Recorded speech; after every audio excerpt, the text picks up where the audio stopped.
नमस्कार मित्रांनो, स्वागत आहे तुमचं प्रियांका टीच्या यूट्यूब चॅनेलवर। नुकत्याच परीक्षा परिषदेने आपल्या वेबसाईटला टॅट एक्झाम लवकरच घेण्यात येईल अशी नोटीस प्रसिद्ध करण्यात आलेली आहे। या व्हिडिओमध्ये टॅट एक्झाम 2025 साठी लागणारे महत्त्वाचे डॉक्युमेंट कोणते हे आपण पाहणार आहोत। शिक्षक या पदासाठी आपल्याला कोणते डॉक्युमेंट लागतील, म्हणजेच शिक्षक अभियोग्यता चाचणीसाठी आणि प्रत्यक्ष सिलेक्शन झाल्यावर कोणते डॉक्युमेंट आपल्याकडे असायला हवेत, याबद्दल सर्व माहिती या व्हिडिओमध्ये आपण जाणून घेणार आहोत। तसेच तुम्ही चॅनेलवर नवीन असाल तर आपले चॅनेल सबस्क्राईब करा। साईडवर बेल आयकॉन आहे त्याला प्रेस करा, जेणेकरून शिक्षक भरती संदर्भातील कोणतीही अपडेट आपल्याकडून मिस होणार नाही।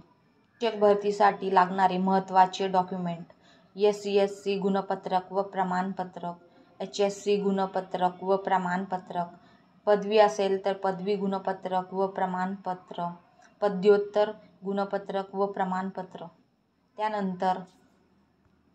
त्यानंतर तुमचं DED झालं असेल तर DEDचं गुणपत्रक व प्रमाणपत्रक लागेल। BED असेल तर BEDचं गुणपत्रक व प्रमाणपत्र, रहिवासी प्रमाणपत्र लागेल, MSc IT प्रमाणपत्र।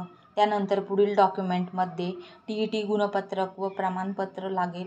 जर तुम्ही CTET क्वालिफाय असाल तर CTET गुणपत्रक व प्रमाणपत्र, आणि त्यानंतर जातीचं प्रमाणपत्र लागणार आहे, नॉन क्रिमिलियल प्रमाणपत्र। डॉक्युमेंट पाहूया। यामध्ये जात वैधता प्रमाणपत्र, दिव्यांग असाल तर दिव्यांगाचं प्रमाणपत्र देखील लागेल। नियुक्तीचा प्रवर्ग तुमचा जो असेल त्यानुसार प्रमाणपत्र लागतील। नियुक्तीचा प्रमाण व आरक्षण असेल तर त्याचं प्रमाणपत्र। डॉक्युमेंट बघूया। यामध्ये टॅट निकालाची पत्र, महिला आरक्षणाबाबत प्रमाणपत्र, माजी सैनिक असाल तर माजी सैनिक प्रमाणपत्र, आधार कार्ड किंवा पॅन कार्ड किंवा मतदान कार्ड,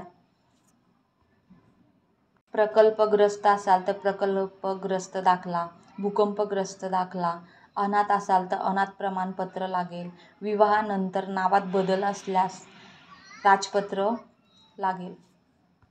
डॉक्युमेंटमध्ये लहान कुटुंबाचे प्रतिज्ञापत्र, शाळा सोडल्याचा दाखला, हमीपत्र, सादर केलेले दस्तऐवज वैध असल्याबाबतचे तुम्हाला स्वतःचे हमीपत्र बनवून द्यावे लागेल। अशाच नवीन माहितीसाठी चॅनेलला सबस्क्राईब, लाईक आणि शेअर करायला विसरू नका। धन्यवाद।